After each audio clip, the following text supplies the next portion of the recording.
Tua palavra é luz no meu caminho, luz no meu caminho, meu Deus, tua palavra. Caríssimos irmãos e irmãs, que bom te encontrar neste novo dia. Hoje, quarta-feira, 7 de setembro. Um dia muito importante para nós brasileiros e brasileiras. Não é um dia de gritar, defender A ou B, político tal ou político outro. É dia de olhar para a nossa identificação com o nosso país e descobrir onde estamos, o que estamos fazendo neste país, o que estamos fazendo para que este país se torne um lugar digno para se viver. A igreja, pensando no bem-estar de cada um de nós, buscou fazer deste dia 7 de setembro um dia de grito pela vida. Surgiu, portanto, o que nós conhecemos como o grito dos excluídos. Como surgiu? Como se constrói o grito dos excluídos? A proposta do grito dos excluídos e excluídas surgiu em 1994, a partir do processo da Segunda Semana Social Brasileira da CNBB, cujo tema era Brasil, Alternativas e Protagonistas, inspirada na campanha da Fraternidade de 1995, que tinha como lema a fraternidade e os excluídos. Entre as motivações que levaram à escolha do dia 7 de setembro para a realização do grito dos excluídos e excluídas, estão a de fazer um contraponto ao grito da independência. O primeiro grito dos excluídos e excluídas foi realizado em 7 de setembro de 95, tendo como lema a vida em primeiro lugar, e ecoou em 170 localidades do Brasil. A partir de 1996, o grito foi assumido pela CNBB, que o aprovou em Assembleia Geral como parte do projeto Rumo ao Novo Milênio, o documento 56 da CNBB. A cada ano se efetiva como uma imensa construção coletiva, antes, durante e após o 7 de setembro.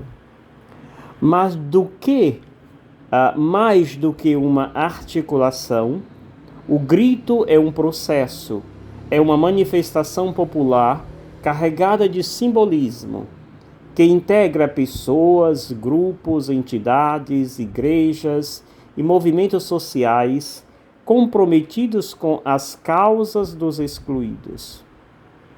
Ele brota do chão, é ecumênico e vivido na prática das lutas populares por direitos. A proposta não só questiona os padrões de independência do povo brasileiro, mas ajuda na reflexão para um Brasil que se quer cada vez melhor e mais justo para todos os cidadãos e cidadãs. Assim, é um espaço aberto para denúncias sobre as mais variadas formas de excluídos. Caríssimos irmãos e irmãs, este ano, o Grito dos Excluídos, que é o 28º Grito dos Excluídos e Excluídas, traz como tema principal vida em primeiro lugar. E traz como convite, no seu lema, Brasil, 200 anos de independência, para quem? É um questionamento que nos faz a Igreja do Brasil quando pergunta para quem a independência. Se nós olhamos para a rua, não precisamos de um olhar melindroso, mas um olho nu. Nós logo enxergamos a miséria, a fome e tantas exclusões que existem neste nosso país. A educação que está nos porões. A saúde que foi esquecida por nossos governantes. E cada dia se cresce o número daqueles que defendem as armas, homens armados. O nosso governante atual defende armas na mão da população. População esta que não sabe pegar em uma caneta sequer, a grande maioria, mas quer fazer com que esta população pegue em armas. O Brasil, que nos últimos 3 anos cresceu o número de lugares, de espaços para se treinar tiros, aprender a atirar, e que diminuiu em grande número a construção de espaços educativos, bibliotecas. Caríssimos irmãos e irmãs, é preciso que, neste grito dos excluídos, mesmo que nós não venhamos a sair às ruas, mas que o nosso grito seja diário, grito por justiça, grito por saúde digna, grito pela superação da miséria e da fome. Não é concebível que um país tenha mais de 30 milhões de pessoas passando fome. Não é possível, não é concebível que um país ainda viva neste momento a miséria. Pessoas, famílias assoladas na fome. É preciso que mudemos esta realidade. É preciso que façamos com que o Brasil tome novos caminhos. Infelizmente, nós temos ainda muitas pessoas na igreja, até sacerdotes, que defendem pessoas governantes que foi contra a vacina, que é contra a vida, que diz ser com a família, mas destrói a família. Temos ainda na igreja muitas pessoas que dizem ser cristãos, que defendem esse tipo de postura. É preciso que gritemos a paz. É preciso que gritemos o amor. É preciso que defendemos pessoas, políticos, que no mínimo zele pela vida. Que no mínimo olhe para os pobres. Que no mínimo dê voz para os pobres. Que no mínimo preze pela educação àqueles que não têm condição de pagar uma faculdade particular. Caríssimos, hoje a igreja nos oferece, neste dia belíssimo do grito dos excluídos, o texto de Lucas, capítulo 6, versículo de 20 ao 26, que é o conhecido sermão da planície de Lucas. E aqui, mais uma vez, Lucas destaca as 4 bem-aventuranças. Bem-aventurados os pobres, porque deles é o reino de Deus. Bem-aventurados vós que agora tendes fome, porque sereis saciados. Bem-aventurados vós que agora chorais, porque havereis de rir. Bem-aventurados sereis quando os homens vos odiarem, vos expulsarem, vos insultarem e amaldiçoarem o vosso nome por causa do Filho do Homem. Alegrai-vos nesse dia e exultai, pois será grande a vossa recompensa no céu. Por outro lado, Lucas lembra os 4 famosos ais. Ai de vós ricos, porque já tendes vossa consolação. Ai de vós que agora tendes fartura, porque passareis fome. Ai de vós que agora rides, porque tereis luto e lágrimas. Ai de vós, quando todos vos elogiarem.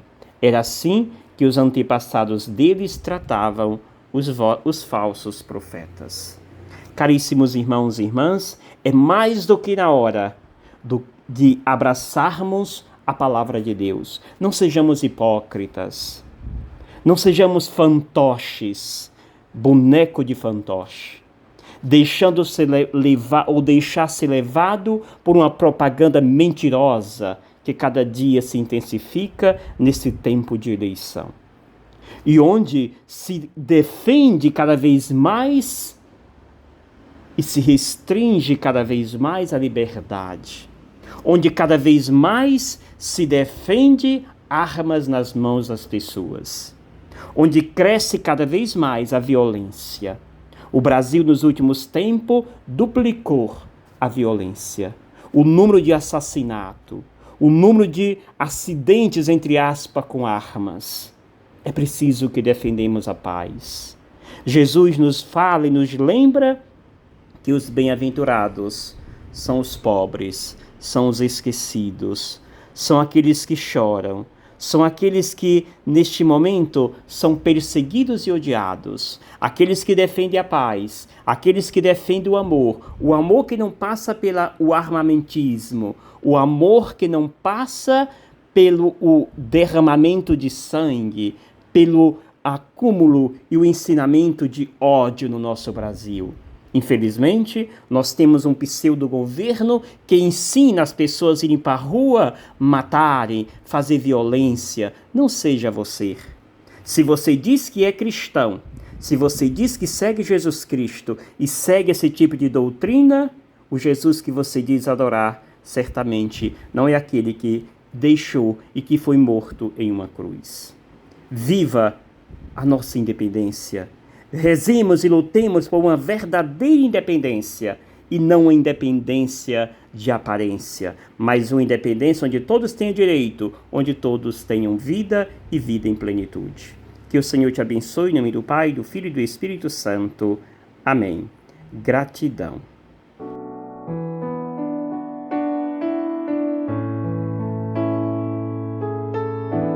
Obrigado, Senhor,